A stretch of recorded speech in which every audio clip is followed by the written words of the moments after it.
పిల్లలు కావాలని మీ కలను నెరవేర్చుకోండి. సంప్రదించండి హెగ్డే ఫెర్టిలిటీ, హైదరాబాద్, తెలంగాణ. అందరికీ నమస్కారం. నేను Swaroopa Potlapalli. Welcome to trending topic.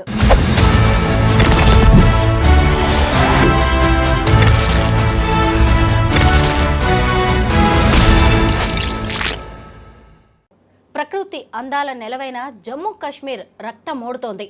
పహల్గాంలో జరిగిన ఉగ్ర దాడితో దేశమంతా వణిగిపోతోంది.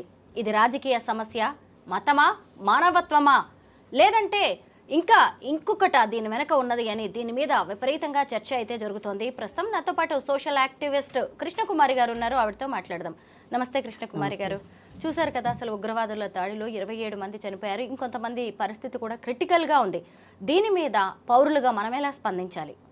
మొదటగా అండి, ఈ చనిపోయిన వారి ఆత్మకి శాంతి కలగాలి ఒకటి. రెండవది, ఆ కుటుంబాలకి మనం మన తరఫు నుంచి ఒక భారతదేశ పౌరులుగా మన బాధ్యత అది. వాళ్ళకి ప్రగాఢ సానుభూతి, వాళ్ళకి ధైర్యం కావాలి. ఇప్పుడు ప్రస్తుతం ఒక చావుని అంత దగ్గరగా చూసిన తర్వాత దాని నుంచి కోలుకోవడం అంత ఈజీ కాదు. సరే, వాళ్ళకి ఆ మనోధైర్యం కావాలని కోరుకుందాము. ఈ సందర్భంగా కొడుకుల్ని కోల్పోయిన తల్లులు, అలాగే భర్తల్ని కోల్పోయిన భార్యలు, ఒకవేళ పిల్లలు ఉంటే పిల్లల్ని కోల్పోయిన తండ్రులను కోల్పోయిన పిల్లలు, ఈ ముగ్గురు పరిస్థితి చాలా దయనీయంగా ఉంటుంది. చాలా బాధాకరమైన విషయం. వాళ్ళకి డబ్బులు ఉండొచ్చు, డబ్బులు లేకపోవచ్చు, ఉద్యోగాలు ఉండొచ్చు. అది కాదు, ఒక మనిషిని కోల్పోవడం అంటే ఏంటో కోల్పోయిన వాళ్ళకే తెలుస్తుంది. ఎవరికి అర్థం కాదు వేరే వాళ్ళకి. సరే, ఎనీవే, వాళ్ళు ధైర్యంగా ఉండాలి అనేది ముందుగా మన మాట. ఇక మిగతా పౌరులుగా ఎలా స్పందిస్తాము అనేది చూస్తే గనక, ఇది అసలు టెర్రరిజము అనేదే అంతకంటే ఒక నరకప్రాయమైంది ఇంకొకటి ఉండదు.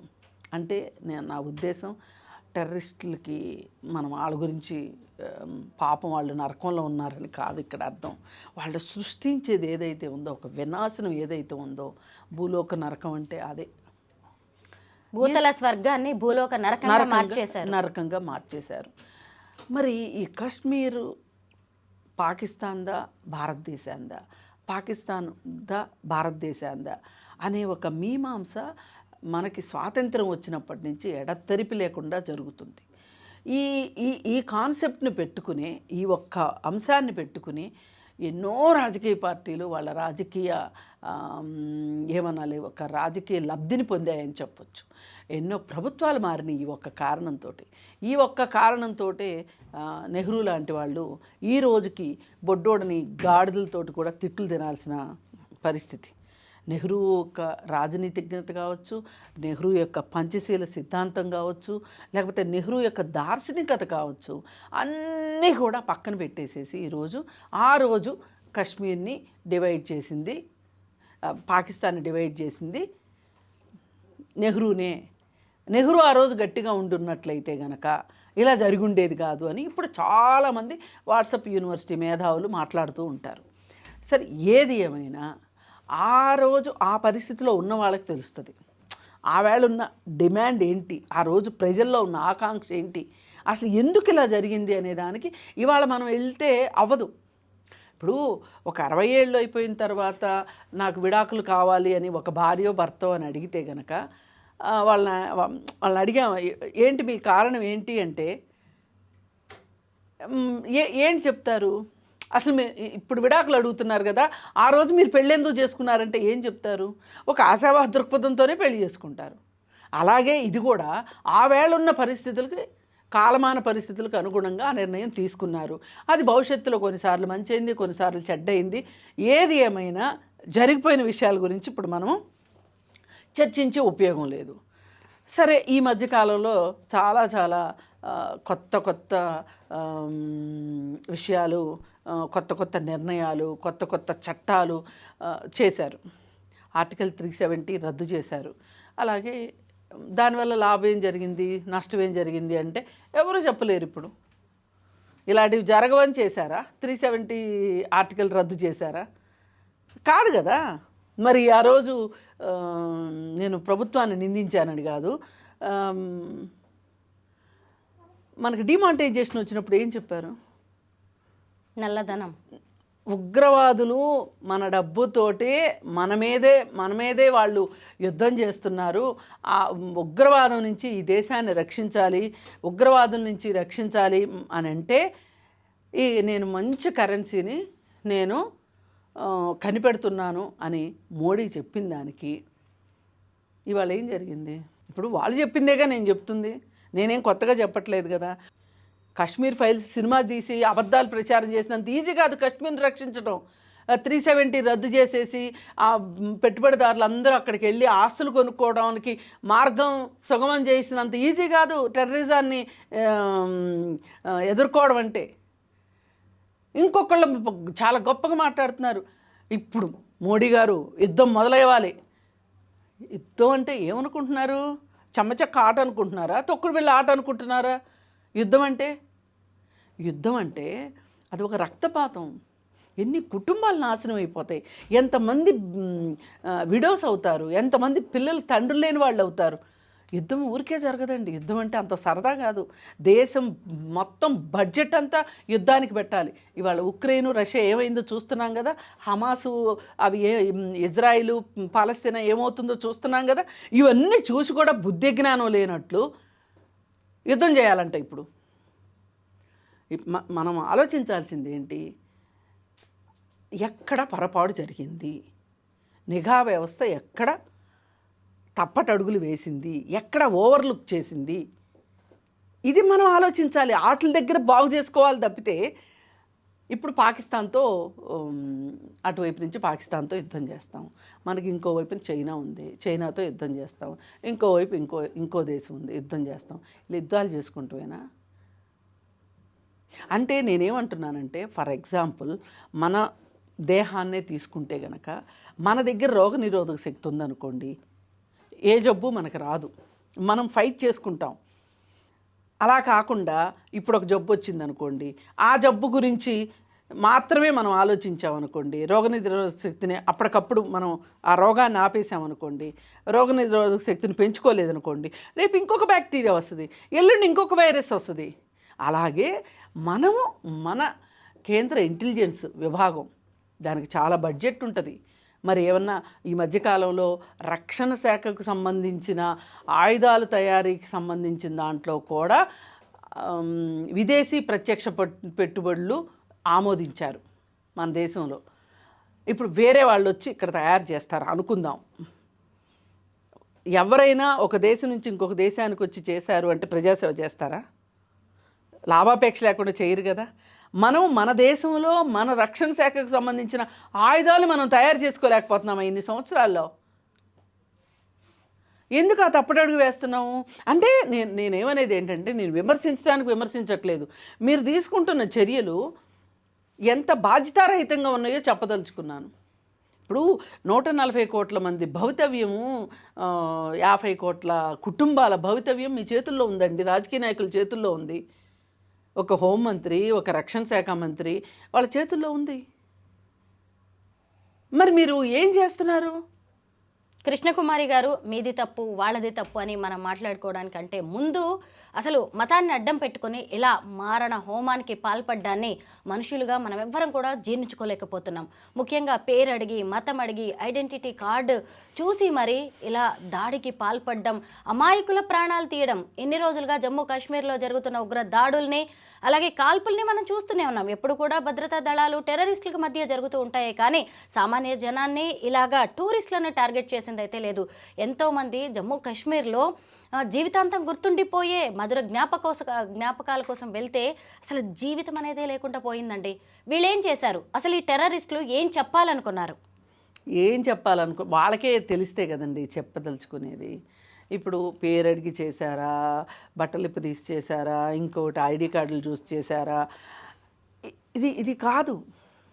ఇక్కడ నేను మతం ప్రకారమే అనుకుంటే కాశ్మీర్, పాకిస్తాన్ వేరే దేశం. ఇప్పుడు ఏమవుతుందంటే, ఒక ముస్లిం మతస్థుడిని కూర్చోబెట్టి మీ ముస్లిం మతం వాళ్ళు టెర్రరిస్టులు, వాళ్ళు చేసిన టెర్రరిజానికి మీరు సమాధానం చెప్పండి అంటే వీళ్ళ దగ్గర సమాధానం ఉండదు. ఇప్పుడు అది పాకిస్తాన్ దేశం ఒక రకంగా దాన్ని పెంచి పోషించింది అమెరికా. అక్కడ భయంకరమైన పేదరికం ఉంటుంది. ఆ భయంకరమైన పేదరికంలో నుంచే పౌరులు ఎత్తుక్కునే ఒక దారి ఈ ఉగ్రవాదం. పైగా పోని ఇంకొకటి కూడా అనుకుందాం, ఒక వాళ్ళ మత గ్రంథంలో ఇలా ఒక ప్రాణాన్ని తీసిన వాడిని మా ఆ మతమే వెలివేస్తుంది అని రాసి ఉంటుంది. దాంట్లో పేరుకే మతాన్ని అడ్డం పెట్టుకోవటమే కానీ వాళ్ళు మతం చెప్తే చేశారనటానికి లేదు. ఇంకా కావాలి అనుకుంటే ఇజ్రాయెల్ పాలస్తీనా మధ్యలో మత ఘర్షణ జరుగుతుంది. అక్కడ క్రిస్టియానిటీకిను ముస్లిం దీనికి అక్కడ మత ఘర్షణ జరుగుతుంది. ఇక్కడ మన దగ్గర అది కాదు. మన ఉగ్రవాదుల పరిస్థితి ఏంటి? వీళ్ళకి ఇంకెవరో బాస్ ఉంటారు అంతే. ఇది ఒక స్మగ్లింగ్ వ్యవస్థ లాంటిది. వాళ్ళు చెప్తే చేస్తారు, అంతేగాని ఒక మతం చెప్పి చేయించడం అనేది మన రెండు దేశాలకి మధ్యలో అయితే అది ఉండదు. అది ఆ ప్రసక్తే లేదు మీకు. అందుకే నేను అర్థం అవడం కోసమే ఎగ్జాంపుల్ చెప్పాను. అక్కడ ఇజ్రాయెల్ పాలస్తీనా మధ్యలో మతాల గొడవ ఉంది. దాని వెనక కూడా వేరే వాళ్ళ స్వప్రయోజనాలు ఉంటాయి, అది వేరే విషయం. కానీ ఏ మతము కూడా ఒక మనిషిని చంపండి అని చెప్పదు. పైగా నేను ఇంకొకటి కూడా నాకు బాధ కలిగింది ఏంటంటే, చనిపోయింది అందరూ హిందువులే, ముస్లింలు ఎవరూ చనిపోలేదు. అదేదో నాకు సినిమా గుర్తొస్తుంది, సింధూరం సినిమాలో పోలీసులు ఎంతమంది చచ్చిపోయారు, నక్సలైట్లు ఎంతమంది చచ్చిపోయారు అనే మాట మాట్లాడుతూ ఉంటే, అరే మనుషులు ఎంతమంది చచ్చిపోయారో చెప్పండి రా, ముందు మనిషి అయ్యాకే కదా. కృష్ణకుమారి గారు, ఇక్కడ ముస్లింలు ఎవరూ చనిపోలేదు, హిందువులు చనిపోయారు అనేది అనట్లేదు. చనిపోయిన వాళ్ళు అందరూ కూడా హిందువులే అని చెప్పడం అక్కడ ఉద్దేశం. అదే నేను అంటున్నా. దాని అర్థం ఏంటి? మనుషులు చనిపోయారు అనండి, ఇంతమంది చనిపోయారు అనండి, కేవలం హిందువులు మాత్రమే చనిపోయారు, వాళ్ళ హిందూ అనే ఐడెంటిటీ కనుక్కుని మరీ చంపారు అనేది కొంచెం బాధగా అనిపిస్తుంది. వాళ్ళు టెర్రరిస్టులు ఒకసారి హత్య చేస్తే మనం 100 సార్లు హత్య చేస్తున్నాం. ఇప్పుడు ఇవాళ దేశంలో అట్టుడికిపోతున్నారు సామాన్య ప్రజలు. బాధగా ఉండదండి మన దేశం వాళ్ళు చనిపోయారంటే మనకి? కానీ రాజకీయాల కోసం మాట్లాడొద్దు, రక్షణ కోసం మాట్లాడండి. ఈ దేశ పౌరుల రక్షణ ప్రభుత్వాలదే, అవునన్నా కాదన్నా. ఇప్పుడు ఒక పిల్లవాడు తప్పు చేస్తే లేదు ఇంకేదన్నా ఆ పిల్లవాడికి అన్యాయం జరిగితే ఫస్ట్ ఎవరి గురించి మాట్లాడతారండి? తల్లిదండ్రుల గురించే మాట్లాడతారు కదా. కేర్ అండ్ ప్రొటెక్షన్ ఎవరు ఇవ్వాలి పిల్లలకి? తల్లిదండ్రులే కదా. మరి ఇప్పుడు ఈ దేశంలో ఉన్న ప్రజలందరికీ తల్లిదండ్రులు లాంటి వాళ్ళు ఎవరు? ప్రభుత్వం. బాగా జీతాలు తీసుకుంటున్నారుగా, మరి 5 ఏళ్ళు పనిచేస్తే చాలు పెన్షన్లు తీసుకుంటున్నారు కదా. ఎందుకు రక్షణ చర్యలు ఎందుకు చేపట్టలేకపోయారు? పోనీ పాకిస్తాన్ ఉగ్రవాద ప్రేరేపిత వ్యక్తులు మన దేశంలో ఉన్న సైన్యంలోకి చొరబడ్డారా? చొరబడితే ఎవరు తప్పు? ఇప్పుడు ఈ కశ్మీర్ చూస్తానికి వెళ్ళిన వాళ్ళదేం తప్పు లేదుగా. కానీ వెళ్ళిన వాళ్ళకి రక్షణ కల్పించాల్సింది ఎవరు? ప్రభుత్వాలే. అక్కడ లోకల్గా ఎవరన్నా దొంగలు కొట్టేశారనుకోండి, వాళ్ళని మనం ఆ రాష్ట్ర ప్రభుత్వాన్ని నిలదీయొచ్చు. వచ్చింది టెర్రరిస్టులు. ఎంతమంది ప్రాణాలని పొట్టన పెట్టుకున్నారు అంటూ ఓ 4 ఉగ్రవాదుల ఫోటో బయటకు వచ్చింది. అందులో మెయిన్ గ్యాంగ్ లీడర్ ఆసిఫ్. అయితే వీళ్ళందరూ పాకిస్తాన్లోని టెర్రరిస్టులతో వాళ్ళు టచ్లో ఉన్నట్టుగా, కాంటాక్ట్లో ఉన్నట్టుగా, అలాగే పష్తువా అనే ఒక భాష మాట్లాడినట్టుగా కూడా ఇప్పటికే ఎన్ఐఏ గుర్తించింది.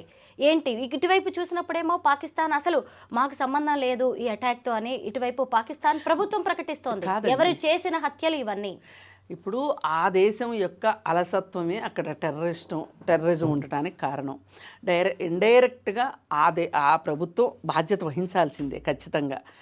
ఆ దేశ ప్రభుత్వంగా చేస్తే దాన్ని యుద్ధం అంటారు.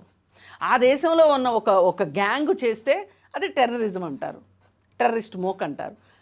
వాళ్ళు చెప్పింది బాగానే ఉంది, కరెక్టే ఉంది. మేము దేశంగా మా సైన్యంగా చేయలేదు కదా అని వాళ్ళు చేతులు దులుపుకుందాం అనుకుంటున్నారు.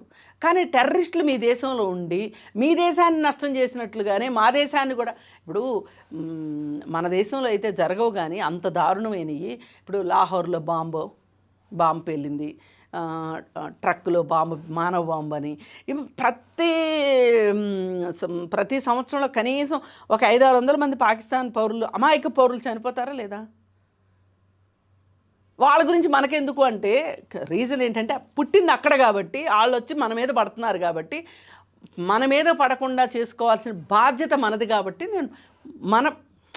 ఇప్పుడు దొంగ వచ్చాడండి, దొంగ దొరకలేదు, అలా అని ఎవడో వచ్చి చేశాడు కాబట్టి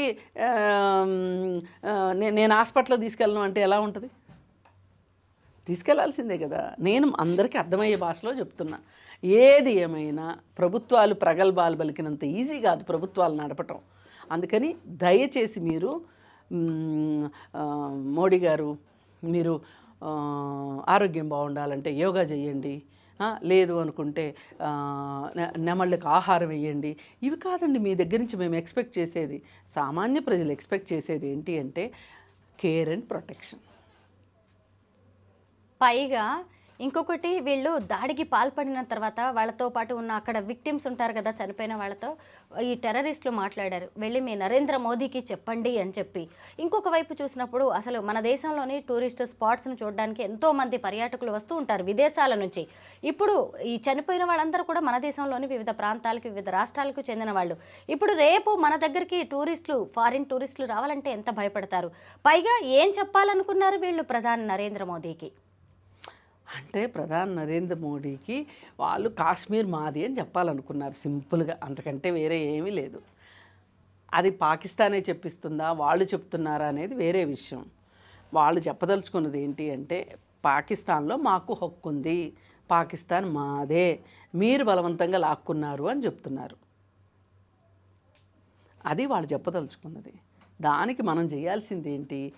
ఆ పాకిస్తాను వెంట ఏదైతే ఉందో సరిహద్దు ప్రాంతం, ఎల్ఓసి ఏదో అంటారు కదా, ఆ ప్రాంతాల్లో గస్తీ ఎక్కువ పెట్టుకోవాలి. ఏం జరుగుతుంది అని 24 గంటలు మనము మానిటర్ చేసుకోవాలి. కరెక్టే. మొత్తం మీద పోయిన ప్రాణాలను అయితే ఎవరూ తీసుకురాలేరు. ఇక మీదటైనా అక్కడికి వచ్చే టూరిస్టులకు భద్రత కల్పించాల్సిన బాధ్యత మాత్రం ప్రభుత్వాందే. Thank you so much Krishnakumari garu. Thank you.